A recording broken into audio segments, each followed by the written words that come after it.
BNR gold and diamonds తరుగు తక్కువ బంగారం ఎక్కువ. ఇప్పుడు మన వైజాగ్ లో జూలై 24న గ్రాండ్ ఓపెనింగ్. అంటే బాలకృష్ణ గారి గురించి అడిగితే అంటే మీకు అంటే ఒక ఇంటర్వ్యూలో నేను చూశాను, ఆయన గొప్ప వ్యక్తి అండి అని చెప్పని మీరు వింటున్నాను. సో ఏంటి ఆయనలో మీకు నచ్చిన లక్షణం ఏమిటి? సంస్కారం. అంత గొప్ప వ్యక్తి, అంత కోటీశ్వరుడు, పుట్టుకతో సహా. మరి ఆయన పెద్ద ఆయన ఇప్పటికీ చూడగానే గబుక్కని లేచి నిలబడి ఓం నమ శివాయ అంటాడు. అంటే నాకు శివుడు అంటే ఇష్టం అని ఆయనకు కూడా తెలుసు. ఇద్దరు మాత్రమే, ఒక భరణ ఒకడు, తనిఖీల భరణి. ఓం నమ శివాయ అని పలకరించుకుంటాం మేము.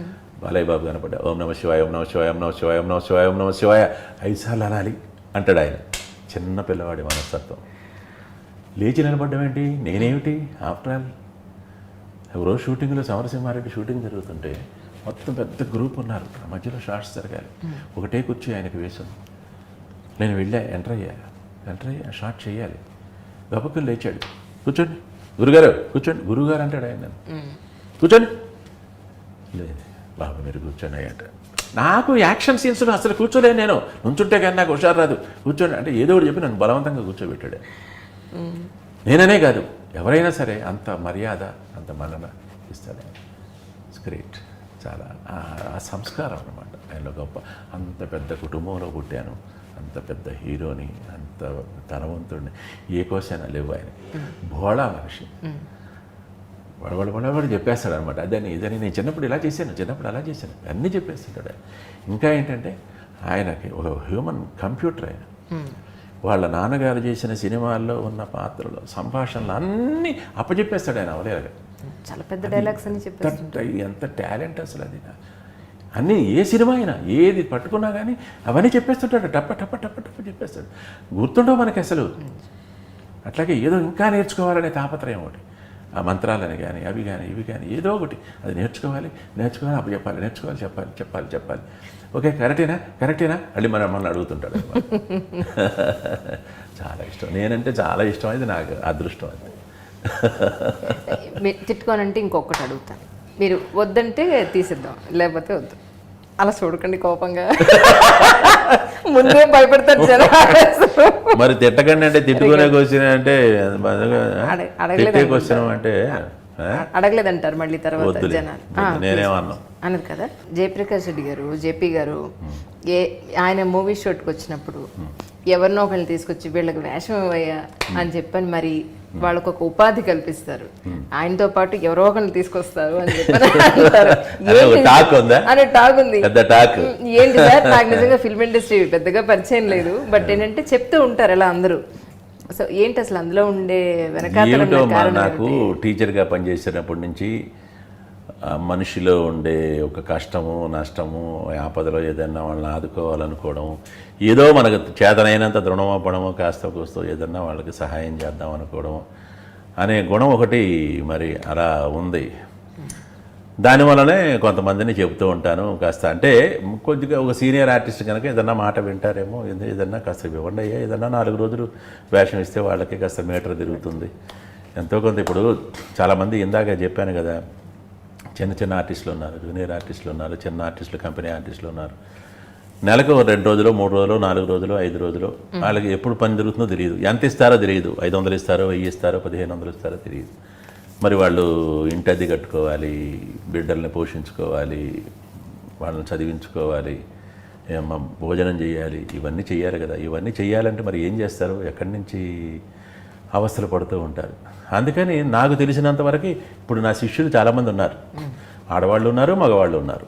అంటే ఎవరైనా నా దగ్గర ఇప్పుడు ఇవాళ జూనియర్ ఆర్టిస్టులు కూడా నా దగ్గరికి చాలామంది బతికొంచి గుడ్ మార్నింగ్ అండి, నమస్కారం అని చెప్పి వెళ్తారు. ఏదైనా ఇబ్బంది వచ్చినా, కష్టం వచ్చినా కానీ చెబుతారు.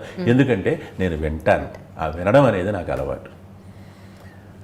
చాలామంది ఏం ఫీల్ అవుతారంటే, ఇదిగో ఇట్లాగే ఒక టాక్ వచ్చిందో, బ్యాక్ వచ్చిందంటే ఆడపిల్లలతో మాట్లాడుతుంటాను, ఆడవాళ్ళతో మాట్లాడుతుంటాను, అబ్బో జేపీ గారు మంచి కూడా ఉంటారు. అదేం లేదమ్మా, టోటల్గా ప్రపంచంలో మా ఆవిడ ఒక్కటి తప్ప అందరూ అట్లాగే అనుకుంటారు. మా ఆవిడ మాత్రం అనుకోదు. ఎందుకంటే ఆవిడకి నా మీద సంపూర్ణ నమ్మకం, విశ్వాసం. ఎవరొచ్చినా, అది ఆడని కాదు, మగాని కాదు, ఎవరొచ్చినా కానీ వాళ్ళకి ఏదో ఒకటి పాపం నేను చేయగలిగితే నా మాట వేయడం వాళ్ళకి చెప్తాను. మీరు ఇవ్వగలిగితే ఎవరో బయట రోడ్డు మీద పోయే వాళ్ళని పిలిచి ఇస్తామనుకుంటారు. టాలెంటెడే, బాగా డైలాగ్ చెప్తారు, బాగా ఎక్స్ప్రెషన్ ఇస్తారు, చెప్తారు, కనుక ఇవ్వండి. వాళ్ళకి ఏదో సహాయం చేసినట్టు 4 రోజులు పని ఇచ్చారు, ఎంతో కొంత వాళ్ళకి ఒక్క ఖర్చు గడిచిపోదు. ఇది తప్పితే అంతే నా మనసులో ఆలోచన, ఇక అంతకు మించి వేరే ఉండదు. శీతాకాలం చెయ్యాలి అనేది ఒకటి, నలుగురికి ఏదైనా చెయ్యాలి అది ఆయన మా అయ్య దగ్గర నుంచి వచ్చింది. ఏదో చెయ్యాలి ఏదో చెయ్యాలని ఒక ఆరాటం మాత్రం ఉంటుంది మనసులో. ఏదన్నా సహాయం చేయాలి, ఏదన్నా హెల్ప్ చేయాలి అనేది, ఏదన్నా ఆపరేషన్ చేయించుకుంటున్నాం, ఏదైనా చేయాలి, గబుక్కుని ఏదో ఒక ఆపద వచ్చింది వెంటనే తీసుకెళ్ళి హాస్పిటల్లో చేర్చాలి. చదువుకునేటప్పుడు నేను ఉద్యోగం చేసేటప్పుడు కూడా పిల్లాడికి ఏదైనా దెబ్బ తగిలింది ఇమీడియట్గా భుజాన్ని వేసుకుని డాక్టర్ దగ్గరికి పరిగెత్తేవాడిని అంతే. వాడికి కాస్త చూపించి ఎంతమంది వేయించి కట్టుకట్టించేసి మళ్ళీ తీసుకొచ్చి రిక్షా ఎక్కించి ఒక పావలా 10 రూపాయలు అయితే వాడిని ఇంటికి పంపించేసేవాడిని. ఆ తత్వం బిగినింగ్ నుంచి అట్లాగే అలా పెరుగుతూ వచ్చిందమ్మా. అదేమి తప్పు కాదు. ఒకవేళ ఎవరైనా ఏమైనా అనుకున్నా కానీ నేను అసలు వాటిని లెక్క చెయ్యను, వాళ్ళ కర్మ అనుకుంటాను అంతే.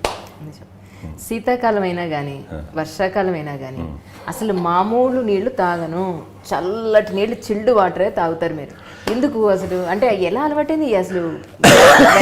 ఎందుకు వేసవికాలం అంటే ఓకే, శీతాకాలం వర్షాకాలం కూడా అంత చిల్లు వాటర్ ఎలా తాగుతుంది సార్? ఎప్పుడైనా మరి ఇంట్లో ఫ్రిడ్జ్ కొనుక్కున్నప్పటి నుంచి అట్లా చల్లటి నీళ్లు తాగడం అలవాటు అయిపోయింది చిన్నప్పటి నుంచి.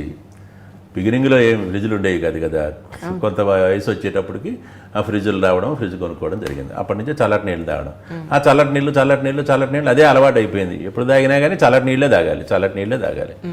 అదొకటే వ్యసనం అయిపోయింది దాదాపుగా నాకు. ఎందుకనే ఒక డబ్బా ఎప్పుడు నా పక్కనే ఉంటుంది, వాటిలో 12 గంటలు చల్లగా ఉంటుంది దాంట్లో. అది కూడా చల్లదనంలో ఇంకా కొంచెం ఎక్స్ట్రీమ్కి వెళ్ళిపోయింది. గడ్డగట్టేంత చల్లదనం ఉంటే కానీ నాకు తాగినట్టుగా ఉండదు. నాకు ఒకవేళ జ్వరం వచ్చినా, లేకపోతే గొంతు పోయినా, గొంతుకు ఏదైనా ఇబ్బంది వచ్చినా, దగ్గు వచ్చినా, పడిసం వచ్చినా, డాక్టర్లు ఎవరన్నా ఉంటే ఒక 2 రోజులు కోల్డ్ వాటర్ తాగే మానేయండి జేపీ గారు, కాస్త గోరువెచ్చని నీళ్ళు అవి తాగండి అంటే ఓకే డాక్టర్ గారు, సరే డాక్టర్ గారు అలాగే అంటాను. యువతలకు వచ్చి మళ్ళీ మామూలే, అయ్యో గోరువెచ్చని నీళ్ళు నా వల్ల ఎక్కడ అవుతుంది, కాదు గోరువెచ్చని తాగుతా మామూలు మోస్తరు చల్లగా ఉన్నాయి తాగండి అన్నా కూడా దాహంతో అలాగే తాగలేనమ్మా, కష్టం, ఎట్లా అలవాటు అయిపోయింది అంతే. ఒక్కొక్క శరీరానికి అట్లా అలవాటు అయిపోయింది. నేను గమ్మత్ ఏంటంటే నువ్వు నవ్వుతావు. ఇప్పుడు ఒక 2 రోజులు టోటల్గా కరెంటు ఫెయిల్యూర్ అయిపోయి ఫ్రిడ్జ్లు పనిచేయక మామూలు నీళ్ళు తాగాల్సి వచ్చిందమ్మా.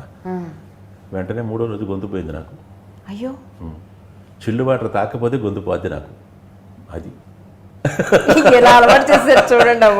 మరి అంతే కదా, మనం ఏ రకంగా అలవాటు చేస్తే ఆ రకంగా తయారవుతుంది అంతే కదా. రకరకాలు కొంతమంది మరి ఆ బెంగాల్లోనూ వాళ్ళు స్వీట్లు, మార్వాడీలు కూడా స్వీట్లు తెగ తింటుంటారు, తింటూనే ఉంటారంట. మరి వాళ్ళకి ఏమవుతుంది, వాళ్ళకి ఏం షుగర్లు వస్తాయి, వచ్చేవాళ్ళకి వస్తాయి అనుకో, తర్వాత సంగతి.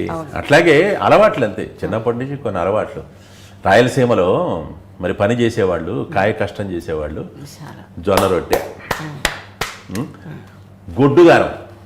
గొడ్డుగారం వేసుకొని తింటారమ్మా. అట్లాగే పచ్చిమిరకాయలు, ఒట్టి పచ్చిమిరపకాయలు, దాంట్లో ఇంకేమి చింతపండు అవి ఏమి ఉండవు. అవి బాగా నలిచేసి కొట్టేసి ఆ బండ మీద కొట్టేసి ఆ పచ్చిమిరపకాయలు తొక్కు అది వేసుకొని తింటారమ్మా. వాళ్ళకి ఏ గ్యాస్ ట్రబుల్ దగ్గర చేరుతుంది, ఏమి చేరవే. ఎందుకంటే తెల్లవారుజామున 4 గంటలకు లేచి 5 గంటల నుంచి పొలాల్లో ఉంటారు, నిగలాడుతుంటారు, చెమట్లు కారుతూ ఉంటాయి వాళ్ళకి. ఏం జరుగుతుంది? ఏమీ జరగదు. కేవలం అలవాటు అంతే. అలవాటు ఒక్కో చోట. మనం ఏదైనా 1 పూట 2 పూటల జొన్న రొట్టె తిన్నామనుకో ఏమిటో ఇబ్బందిగా ఉంటుంది, కడుపులో ఏదో బాధగా ఉంటుంది. మరి జొన్న రొట్టెతోనే బతికేవాళ్ళు ఉన్నారు. అలవాటు అంతే.